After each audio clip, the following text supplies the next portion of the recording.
Laidą remia įmonė Traidenis. Visi nuotekų valymo sprendimai.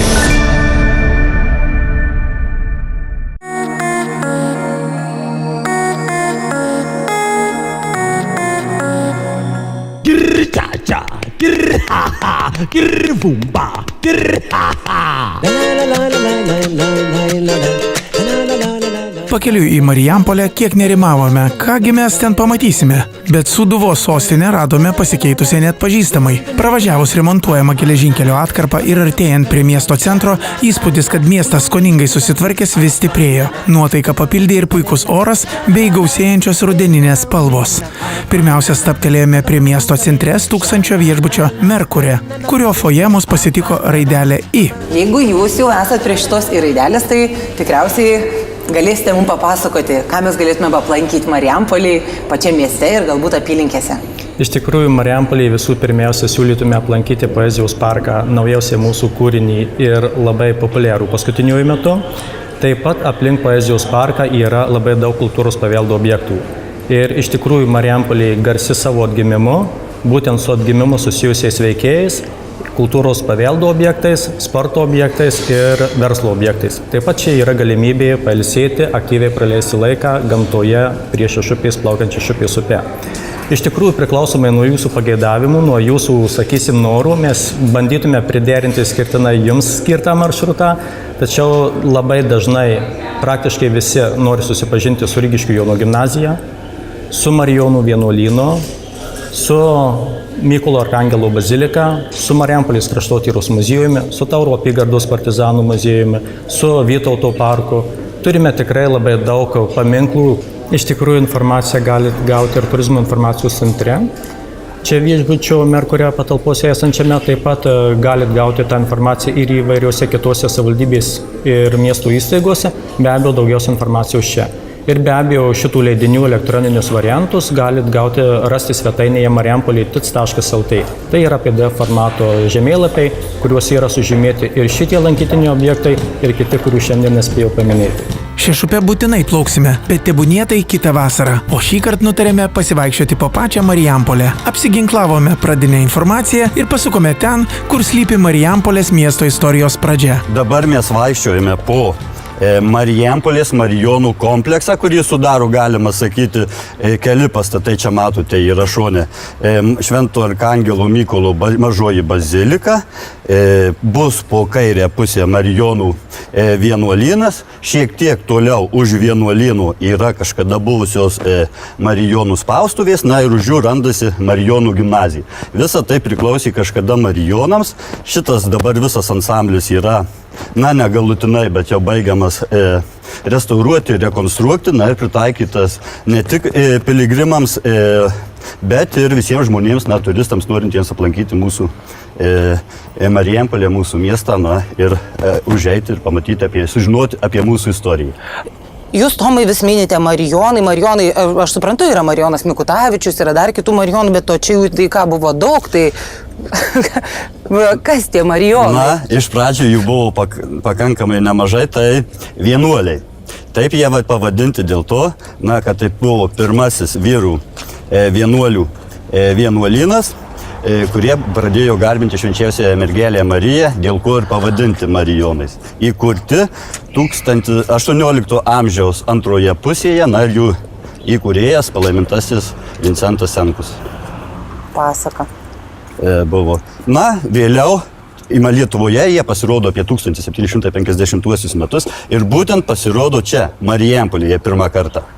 Ir iš Marijampolės jie paplinta po kitus Lietuvos miestus. Marijonai, Marijampolė. Taip, grafienė Butlerienė, valdžiusi šias žemės padovanojo Marijonams dabartinę esančią teritoriją ir jie pavadino Marijampolę. Ir būtent nuo Marijonai, ir daug kas galvojo, kad nuo slaviško žodžio poli, bet tai netiesa, nuo graikiško polis, kas reiškia miestas, valda. Ir būtent šita teritorija įgavo Marijampolės vardą, kuri, iš kurio ilgainiui išaugo toksai mūsų gražus miestas. Pasaka. Kelis kart statytoje mažojoje bazilikoje ilsisi arkivyskupo Jurgio Matulaičio palaikai, kurį 1987 metais Jonas Paulius II paskelbė palaimintuoju. Todėl vienuolyno pastatų kompleksas netrukus buvo priskirtas Jono Pauliaus II piligrimų kelio lankomoms šventovėms. 1991 metais vienuoliams gražinti vienuolyno buvusios spaustuvės bei gimnazijos pastatai. Palaipsniui viskas pradėta remontuoti ir šiandien šioje teritorijoje vėl gyvas daugiafunkcinis gyvenimas. Galite sutikti ir maldoje paskendusi piligrimą ir smalsų turistą ar vietinį gyventoją, gimnazijos moksleivį ar paunksmėjęs nuduriuojantį senolį iš čia pat esančių senelių namų. Mažą kraštelį turtingos šios vietos istorijos palėtėme ir mes. Susipažinome su svarbiausiais faktais ir istorijos taku keliaujame toliau. Taigi, sukame į Grinių namus. Šiame XIX amžiaus pabaigoje statytame name aktyvų 10-metį nugyveno Kazys Grinius. Lietuvos politikas, visuomenės ir kultūros veikėjas, varpininkas, knygnešys, gydytojas, švietėjas, visuomenės sveikatos aktyvistas, publicistas ir trečiasis Lietuvos Respublikos prezidentas. Gerą dieną, mielas Vytautai, labai malonu. Man malonu sutikti. Kaip taip nutiko, kad jūs direktorius ir pavardė ta pati kaip ir prezidento? Nu tai prezidentas mano giminaitis. Aš giminaitis jam. Na va, tolimesnis, bet giminaitis. Gimęs prie Grinių sodybos, prie tėviškės netoli jų, nuo jų tėvų tėviškės visiškai buvo 100 metrų. Galima sakyti. O kaip susijęs prezidentas su Marijampole? Visa žiūrovai tikriausiai ne visi žino ir gal jau kas ir žino, gal primiršė.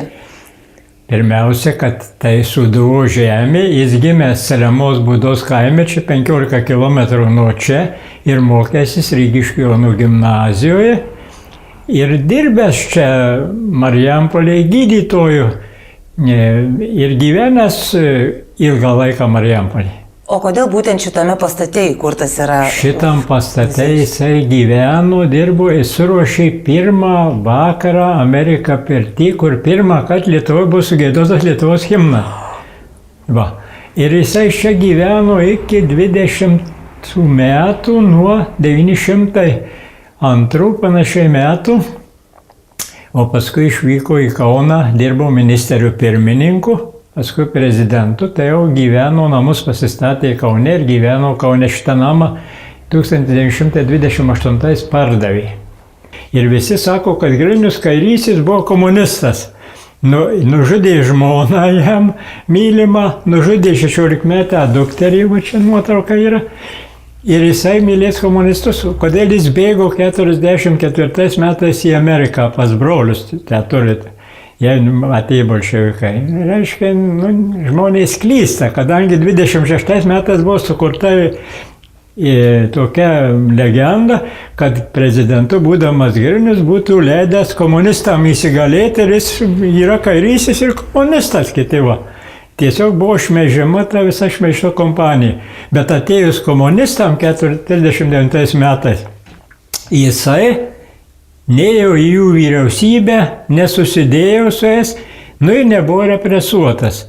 Bet 44 metais žmona jį ištempė vis tiek ir būtų kaip ir Surginskis ir kiti prezidentai žmonės būtų į Sibirą patekę. Jis džiaugiasi, kad pateko į Ameriką, išleido savo raštus ten Amerikoje, ten 3 broliai gyveno ir ten 50 metais birželio 4 dieną numirė.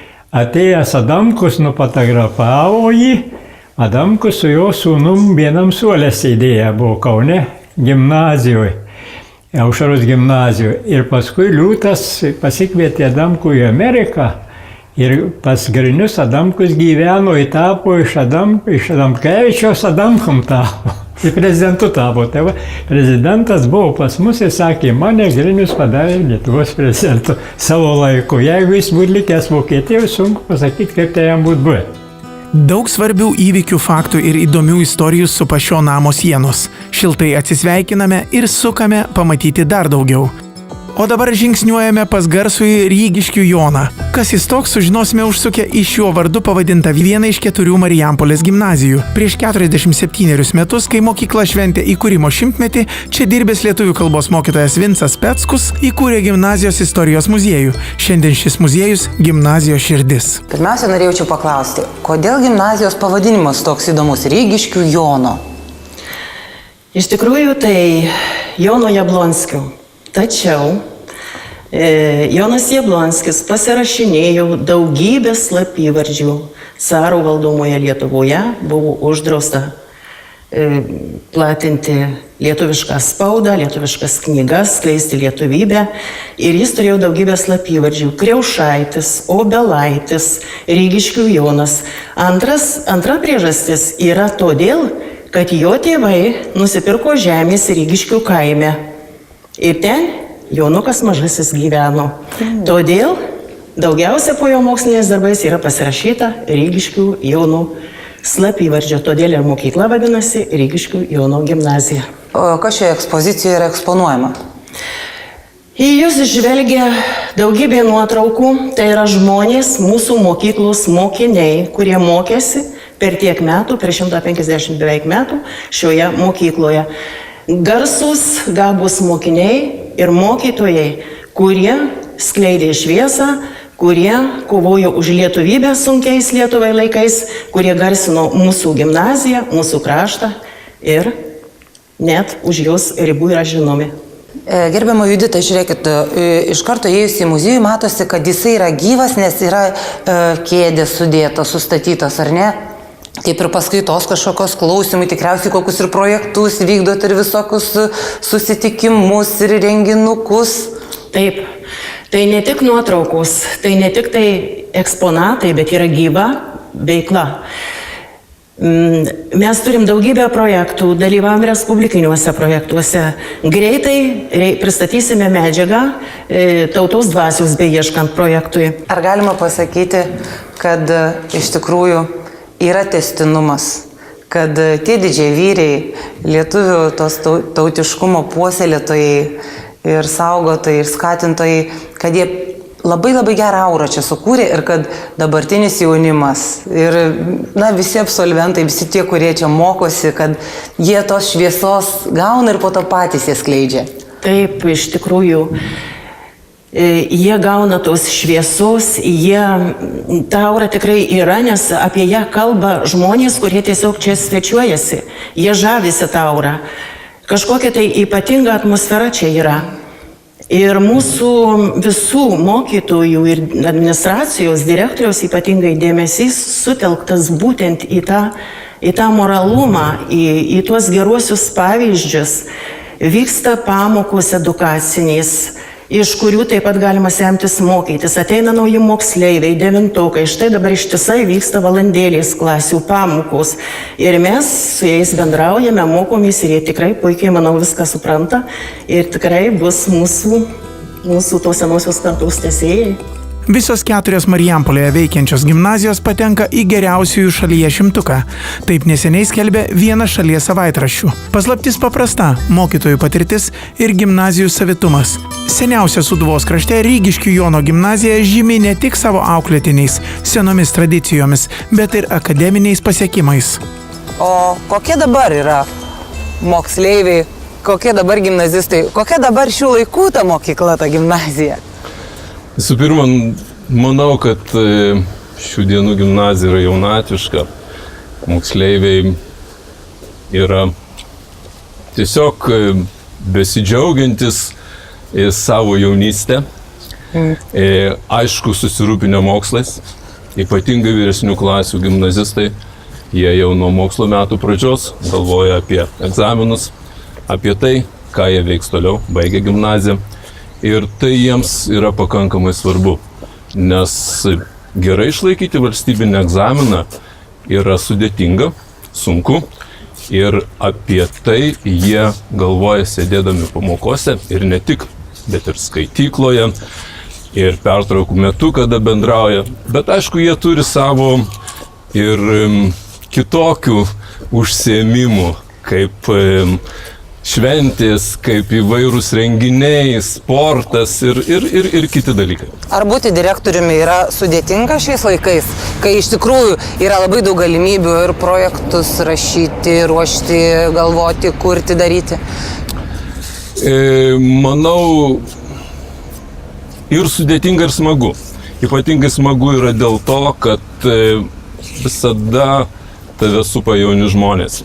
Visada jie turi daug idėjų, sumanimų, su kuriais ateina pas mane ir tiesiog jeigu tik leidžia galimybės, reikia padėti jiems tai įgyvendinti.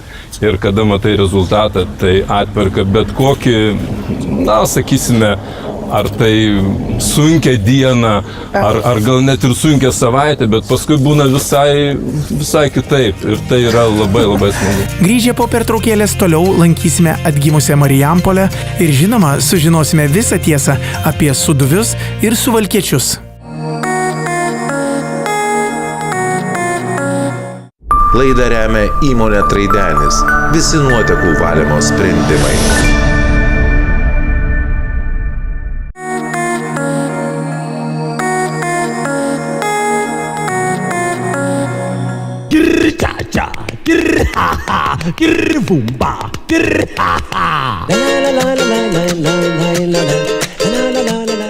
Tęsėme viešnagę Sūduvos sostinėje. Susipažinome su lemtingu miestui Marijonų vienuolynu, pabuvojome Grinių namuose ir pasukome į netoliese esantį kultūros centrą. Šio pastato pamatai buvo pakloti dar prieš atgaunant nepriklausomybę ir beviltiškai išgulėjo 18 metų. Bet savo valandos sulaukė. Šiandien centras jau darosi per mažas, tad nenuostabu, kad miesto planuose kur kas didesnis daugiafunkcinis sportui ir kultūrai skirtas pastatas. Ar Marijampolės krašte gyvena kultūringi žmonės? O taip. Čia vis tiek yra Sūduvos sostinė, o sostinėse visuose gyvena kultūringi žmonės. Bet tai Sūduva ir Suvalkija, tai ką tai turi bendro? Na, tai yra tiesiog mūsų tautos toks posakis. Tie, kurie gimė čia, jie yra Sūduviai. Tie, kurie susivalkiojo, Suvalkiečiai. Kaip žemaičiai sako, atsivelka. Taip, atsivelka, taip ir mes, kurie atsivilko, tai tie jau yra Suvalkiečiai. Bet mes tikrai dvi etninės dalys nesipykstam, draugaujam ir turim tą pačią bendrą kultūrą. Jūsų kultūros centre iš tikrųjų yra labai daug erdvių ir mes dabar esame tokia ypatingoje salėje, kabo darbai ir ten gale salės stovi stalas toksai gražus prabangus kaip interjero detalė. Jisai dėl grožio ar funkciją kokią atlieka? Taip, jis atlieka labai rimtą funkciją. Šitoj salėj kartu su menais yra atliekamos ir santoko apeigos. Mums tai yra didžiulė garbė, nes mes tada papuošiam kultūros centrą ir sakom, jūs kur einat tuoktis į kultūros centrą. Mes tuo labai džiaugiamės. Bet šitose patalpos yra ne tik tai santokų salė, čia yra dailės mokykla, čia yra civilinės metrikacijos, reiškia skyrius, čia yra karo prievolė ir mes po vienu stogu nesipyksta, mes gražiai draugaujam. Ten koridoriuje matosi, kad menininkų darbai iškabinti, vyksta ir mūgės, ten kažkokia irgi kaip paroda, pardavimas netgi. Taip, ir pirmam, ir antram aukšte, erdvės visos yra užimtos parodomis. Pirmam aukšte daugiau fotografijos, antram aukšte tai yra laisvieji menininkai ir tautodailininkai. Ar tiesa, kad tas šviečiantis medis, kuris yra kultūros centro foje, kad jis irgi yra nepaprastas, kad jis turi labai reikšmingą prasme? Taip, jūs visai teisi. Nė vienas kultūros centras tokio medžio neturi. Tai yra vienintelis medis Lietuvoje. Jis buvo Litesko parodoje eksponuojamas. Mūsų administracijos direktorius jį pamatė ir sumastė, kad jis gali būti tik tai mūsų Sūduvos sostiniai. Ir jis pastatytas gal jau 3 ar 4 metai. Jis yra uždegamas arba svečių garbiai, dabar uždegtas jūsų garbiai, arba kad gyventojas žinotų, čia šiandien vyksta renginys, aš galiu užeiti. Kokie yra Sūduviai žmonės? Taigi mes ir sakom, kad mes pavydėm žemaičiams, jie turi savo pasą. Bet galbūt ateis laikas ir mes turėsim savo pasą. Su taupome knygelė, kaip aš sakau, su sąskaita, kad sako, kad mes esam labai taupus. Iš tikrųjų, tai skupus tai yra. Tai iš tikrųjų mes esam taupus. Bet savo svečiams mes tikrai nuoširdžiai visada džiaugiamės ir sakom, kad viskas, kas geriausia mūsų svečiam. Nuo tokios pasididžiavimo savo krašto. O dabartinis mūsų miestas yra ypatingai gražus. Aš nežinau, ar Lietuvoje gražesnis yra negu Sūduvos sostinė Marijampolė. O Sūduviai, kaip gražiam mieste gali būti negražus žmogus. Žinoma, jis yra gražus. Iš Marijampolės kilusi ir garsioji operos primadona Violeta Urmanavičiūtė Urmana. Už gimtojo miesto garsinimą jai suteiktas garbės piliečio vardas, o prie kultūros centro pastatytas jos vardinis suolelis, ant kurio krašto įsitaisiusi lakštingala. Pasisėmę kultūros, pažinę dar keletą nuoširdžių ir atvirų marijampoliečių, sukame į miesto kraštotyros muziejų. Kas būtų pagalvojęs, kad Marijampolė yra tokio didumo, tokio grožio muziejus. Ir gerbiamas Antanai, jūs kaip šitą muziejus, kraštotyros muziejaus direktorius, greitą tokią ekskursiją įdomią mums ir mūsų kūrybiniai grupiai ir televizijos žiūrovams praveskit. Kur mes čia dabar esam, kokioj salėje? Marijampolė taip apskritai yra Sūduvos širdis, pats didžiausias ir gražiausias Sūduvos miestas. Ir esame muziejuje. Šitoje salėje mes matome... Kastuvą matom. Matome kastuvą. Ką tai reiškia? Tai reiškia, kad tai miesto statymo pradžia. Čia šitame stendelėje mes ir matome Pašišapo kaimo maketą. Tai manoma, kad mūsų miestas prasidėjo nuo Pašišapio kaimo. Karališkųjų valdų pajamų mokesčių knygoje, kad 1626 metais buvo paminėtas tas Pašišapio kaimas. Ir štai nuo tada mes manome, kad mūsų miesto yra pradžia. Tai čia mes ir matome šitoje ekspozicijoje, šitoje pradžioje pavaizduojame tuos įrankius, tą kastuvą ar tą plytos. Protingi buvo Sūduviai, ar ne? Truputuką vėliau, dar ne 17 amžiuje, bet statė miestą, kūrėsi miestas ir plytų miestas. O čia jau kas? Štai čia mes matome ir vinys, ir rankinos raktai durų išlikę iš vėlgi. Tai turtingi žmonės buvo Sūduviai, ar ne? Jeigu reikėjo spynų ir kažką užrakinti. Jeigu jau kalbant apie Sūduvą, tai išskirtinė žemė be abejo. 17, 18, 19 amžiuje miestas plėtėsi ir augo čia ir amatai, ir verslai. Pagaliau, kai Peterburgo Varšuvo traktas čia tiesiasi per Marijampolę, tada iš vis miestas jau pradėjo klestėti. Tai norite, Antanai, pasakyti, kad Marijampolė ne tik šiais laikais yra labiau pramonės miestas ir automobilių šito verslo, bet jisai visais laikais buvo pramoninis toksai, šalia trakto, turtingas kraštas, taip? Taip, Sūduviai, arba kaip po to 19 amžiuje mes patapom Suvalkiečiais dėje. Kas čia taip sugalvojo? Toks, man nežinau. Kada mes priklausėme caro imperijai, buvo Suvalkų gubernija tokia įtraukti, ir patapom Suvalkiečiais, nes prie Suvalkų miesto, taigi tų Suvalkiečių nėra, tik mes tapom Suvalkiečiais, bet iš tikrųjų mes esam Sūduviai. Žiūrėkit, kokioje dabar mes čia teritorijoje, aš pasijaučiau, tartum būčiau kažkokiam taip vos ne prieškario mieste. Iš tikrųjų, jūs visiškai teisi.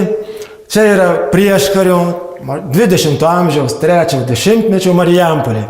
Čia mes dabar lygtai stovime Basanavičiaus aikštėje, kuri ir dabar yra puikiai, graži irgi yra. Bet pasižiūrėkite. Mes štai pasižiūrėsime. Čia man labai įdomu. Čia matot, anksčiau buvo Marijampolėje buvo dabar automobilių turgus, o tuomet buvo šitų arklių su vežimais. Taip, matome. Pilna. O tratuoti, mėgstantis greitį. Kiek privažiuodavo ūkininkų, reiškia, vyko prekyba, vyko mainai ir štai tokios prekybinės tos krautuvėlės. Čia jau pinigai, ar ne? Kaip sako, kad nesakykim suvalkiečiai, bet pinigų visokiausių turėjo. Tai, kadangi istoriškai Marijampolė buvo valdoma tai prūsų, tai prancūzų, tai rusų, tai čia mes ir matome tų pinigų kurie cirkuliavo Lietuvoje, Marijampolė 19 amžiaus pabaigoje, 20 amžiaus pirmoje pusėje. O čia jau kažkokio tai gydytojo nugvelbėte, ar ne? Iš kažkur jau gavote eksponatų šitos. Mūsų mieste buvo labai žymi Baltringų vaistinė. Baltringų. Ne žydų, kurių buvo, tarkim, 20 amžiaus pradžioje Marijampolėje labai daug, gal 80%. O šitas Baltringas buvo lietuvis ir turėjo vaistinę. O tą vaistinę mes štai čia ir matome. Ir vat iš tos vaistinės išlikę dar šitie eksponatai. Deja, Marijampolės neaplenkė Antras pasaulinis karas ir smarkiai apgriovė centrą. Ir čia mes dabar, jeigu praeisime, tai štai matome tos karo. Tikrai, praeikime greičiau šitą karo labirintą. Karas yra blogis, karas negerai. O čia mes jau esame tais... Jau čia mes atsidurėme Kapsuke. Kaip aš jau ir sakiau, kad Marijampolė buvo Starapolė, Marijampolė. Dar Majami vadina Marijampolė, ir žinojo. Vietiniai gyventojai sako, važiuojam į Majami. Dabar jau Majamis. Tai, o Kapsukas vėlgi, kiek metų Marijampolė buvo Kapsuku? Nuo 1955 iki 1989. Ar greitai žmonės vėl persiorientavo prie Marijampolės pavadinimo? Ar dar vis painiodavo ir vadindavo Marijampolę Kapsuku? Ar greit pamiršo tą tarybinį tą pavadinimą? Iš tikrųjų, kai buvo keičiamas pavadinimas, kai mes tikrai norėjome grįžti jau vėl prie istorinių vardų Marijampolė, daugelis žmonių taip, kas čia dabar ypač, kodėl, iš kur čia ta Marijampolė? Bet praėjus kokiem labai greitai, metai kiti ir vėl žmonės suprato, kad tai grįžo į teisingą kelią. Tai norint pabūti tarybinėme Kapsuke, tiesiog reikia atvažiuoti į jūsų kraštotyros muziejų ir ateiti į šitą salę. Ir tuomet tikrai nebekils net menkiausia mintis, kad gal buvo tais laikais geriau. Įspūdingas krašto istorijos muziejus ne vienintelis šiame pastate. Antrame aukšte randame dar vieną Tauro apygardos partizanų ir tremties muziejų. Užbėgome čia trumpam, bet sutikome nuostabų gidą. Per 15 minučių skubantiems lankytojams muziejaus vedėjas Justinas Sajauskas apžvelgė svarbiausius akcentus, spėjo sužavėti ir sudominti, tada atsiradus galimybei čia dar sugrįšime. Vakarėjančių Marijampolės senamiesčių pasukome prie senosios žydų sinagogos. Dabar čia įsikūrė švietimo centras ir Beatričės Kleizaitės Vasarės meno galerija. Sukaupta iškilių menininkų darbų kolekcija lankytojams prieinama tapo šių metų pavasarį. Nauja, jauki galerija ir meno, ir poezijai, ir muzikai, ir jaukiems susitikimams. Jau sutemus patraukėme į miesto centrą. Vakaro žiburiais skoningai sutvarkytas miesto centro erdves dar labiau paryškino. Basanavičiaus aikštėje sužibo istorinio trakto Sankt Peterburgas Varšuva ribos. Poezijos parkas pražydo romantiškomis spalvomis, tad mūsų vakaras baigėsi jaukiu pasivaikščiojimu. Na, o antrąją viešnagės dieną pradėjome pažintim su miesto šeimininku. Kaip jums sekasi? Kaip merui, kaip šeimininkui miesto? Dirbam, jau tuoj bus 15 metų, kaip vadovauju savivaldybei. Ir tada taip atėjau. Aišku, labai bijojau, kadangi nors čia gimęs ir augęs, tačiau vadovauti miestui ir dar aplinkui miestą 6 seniūnijom, visgi buvo toks iššūkis mestas, gana rimtas. Bet atėjęs į savivaldybę labai radau gerus žmonės, Marijampolėj žmonės iš viso labai darbštūs tiek. Ir anais laikais, prieš nepriklausomybę, tai buvo vieni pirmaujančių mūsų rajonas. Na ir tai aš atėjęs čia radau tuos žmonės tokius ir čia, ką mes matom, tai iš tikrųjų padaryta tų žmonių rankomis. Viskas taip nepasidaro, gali meras būti geriausias, bet jeigu nebus sutarimo, o labai pasisekė, kad į tarybą išrinko tokius labai žmonės, kurie nusimano, net vienoj tarybų vieną kadenciją buvo net 4 žmonės buvę merais, apskrities viršininkų, taigi buvo lengva dirbti, žinoma, ir pretenzijų būdavo, bet man pavyko kažkaip tai juosius visų partijų, 6 partijų, buvo 7 partijų, suvienyti kažkaip tai tam bendram darbui. Ir kada 7-13 metų laikotarpis ir kada gavom ES lėšų regioniniam centram, tada daug buvo visokių pagalvojimų. Gali išmėtyti tuos pinigus vienur padaryti, kitur, bet mano užsispyrimas to neleido ir pradėjom nuo centro. Tai pirmiausia pradėjom aikštę. Žinoma, aikštę padarėm, kad būtų labai gražu apie aikštę sutvarkyti. Tai atėjom į parkus, padarėm 3 parkus. Ir jie vienas nuo kito skiriasi, vienas nuo kito gražesnis. Jūs turbūt matysit Vytauto parką, ten senovinės gėlės pasaudytos labai. Mūsų tas gėlininkas yra mokslų daktaras, kuris augina ir sodina gėles. Tai iš tikrųjų žmonės matydami, kada mes pradėjom dirbti, žinokit, buvo ir ašarų, buvo ir skandalų, kadangi augo seni medžiai. Ypatingai... Ir nenorėjo, kad jau juos kirstų, ne? Prie tų medžių mažu kada ir meilė susirado, jam buvo baisus dalykas. Tačiau, kada jau dabar padarėm, sako, meilė, teisingai darėm. Kaip dabar būtų atrodę tie šaligatviai, jeigu tie medžiai juos putkelnoja. Dabar žmonės tikrai labai patenkinti.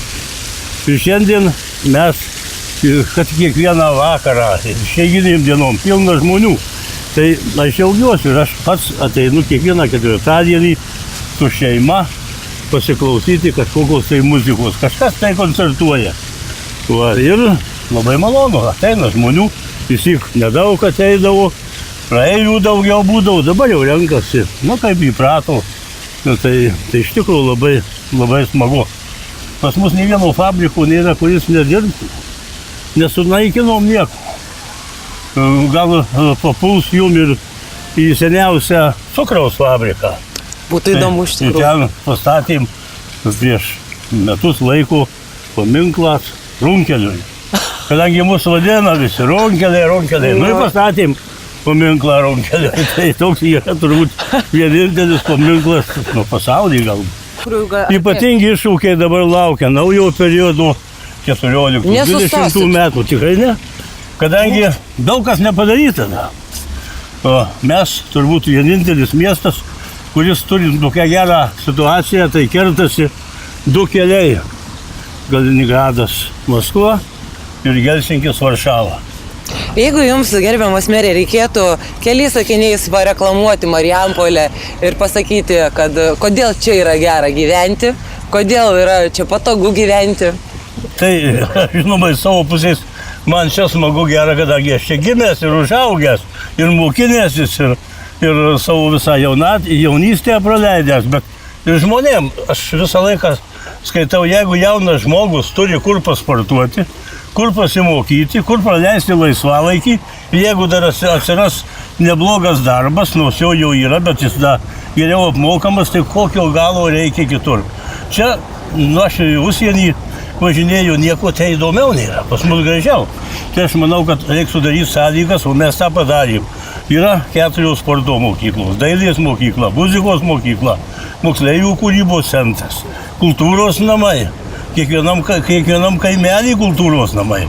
Gyvek, kaip tai sakė, dirbk ir vaikučių saugiai. Po jaukaus pokalbio mūsų sraigė buvo padabinta miesto herbu. Švento Jurgio saugome išskubėjome į dar vieną įdomų susitikimą seniausiame miesto parke. Poezijos parkas iš tikrųjų labai gražus, išpuoselėtas, bet pastebėjom su kūrybinė grupė, kad visiškai neišminčiota žolė ir nėra jokių ten tokių, kaip būna žmonių takai praminti, viskas labai gražu, sutvarkyta. Matot, atsitiko taip, jau šitas parkas, kaip minėjau, reiškia, senesnis, tas parkas jaunesnis ir pasakysiu atvarai, ten buvo jau išmėčiota tų takų, nes vaikščiau jo jaunimas, bet mes irgi labai įsižiūrėjom, įsiklausėm ir čia matot, kad, reiškia, niekur nėra praminto tako, suprantat, nes visi takai jau buvo pažiūrėti, peržiūrėti, iššipinėti ir padaryti taip, kad žmogus visą laiką eitų tuo taku, o ne eitų per pievytę. Ir jūs tiesiog pagal žmonių.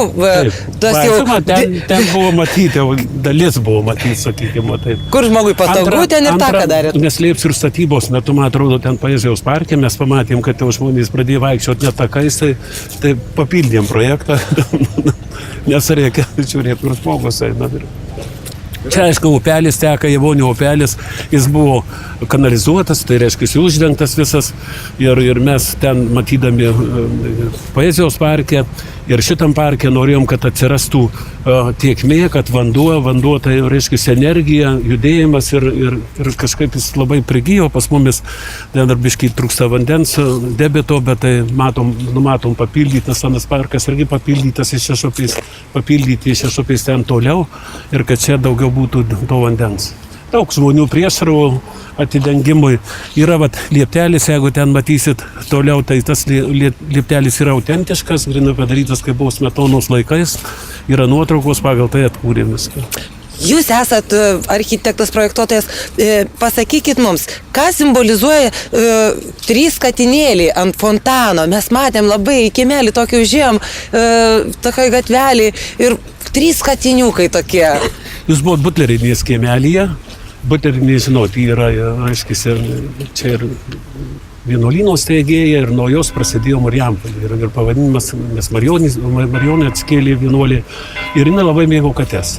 Tai kada mes pradėjom tvarkyti miestą, tai mano idėja buvo, padarom, reiškia, kur nors skverelyje ar kiemelyje, kur kačiubiškai, bet tai jų buvo visokių, buvo sauliukai katės, buvo tokie, bet tai nebuvo tinkamas finansavimas ES lėšomis, tai yra jau visai kitos lėšos, bet mes į savo lėšų pasidarėm ten 3 katės yra ant sienutės ir jos ten žiūri, man atrodo, ar tekėjo vanduo ten. Tekėjo. Tai va, žiūri tą vandenį ten. Viešnagę Sūduvos sostinėje pratęsime po pertraukėlės, o kol kas stabtelkime ir pasigrožėkime atnaujintą ir be galo išgražėjusią Marijampolę. Kai sirpsta vyšnios su valkiju, raudonos, kad pravirkt gali, rasa ten laša nuo lelijų, lyg dalgio ašmenys gaili ir pjauna širdį tarsi dobila, lyg gyvonies, lyg pašaknų, o vakarais kažko taip tolima, kažko nėra lyg artimų.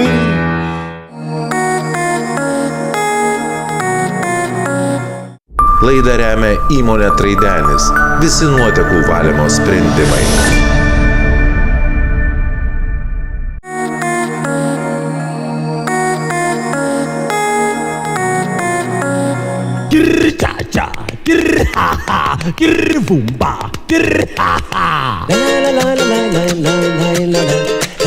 Grįžtame į Marijampolę. Istorijos taku žingsniavome iki šiandienos. Aplankėme muziejus, parkus, kultūros ir meno erdves, o dabar vykstame apžiūrėti naujosios futbolo aikštės ir dengto maniežo.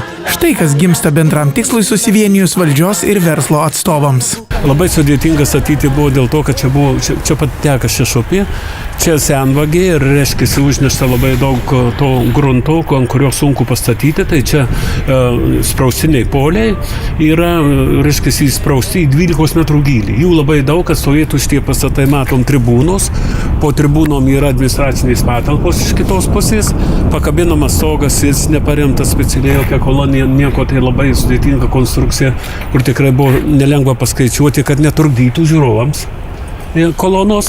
Ir čia telpa 2000, dabar gal 600 jau vietų yra su pristatymu ir vyksta varžybos. Kompleksą sudaro ne vien tik tribūnos ir aikštė, bet sudaro dar vienas arkinis pastatas, kuris tikrai yra labai įspūdingas, jo plotis, reiškia, yra 88 metrai anga tarp atramų.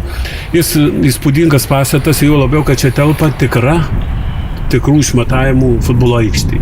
Tai žiemą jis yra labai naudojamas, stipriai atvažiuoja Latvija, atvažiuoja Lenkų komandos, jos čia moka pinigėlius, palieka tos pinigus ir čia treniruojasi. Tai. Ūkiška tvarka Marijampolėje akivaizdus rezultatas. Miestas plečiasi, tvarkosi ir kasmet vis labiau atsinaujina. Paskutinis šios mūsų viešnagės objektas – Marijampolės cukraus fabrikas.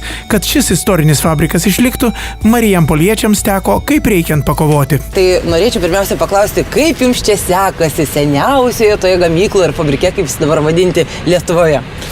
Sveiki, sekasi gerai, ne tik kaip seniausiai, bet ir pakankamai, sakyčiau, jaunoji ir atsinaujinusi tiek investuotojais, tiek žmonėmis gamykloje. Iš principo esame pakankamai kaip įmonė jauni žmonėmis šitame versle, su naujom idėjom, su siekiais renovuotis, būti efektyvesniais, ekonomiškesniais.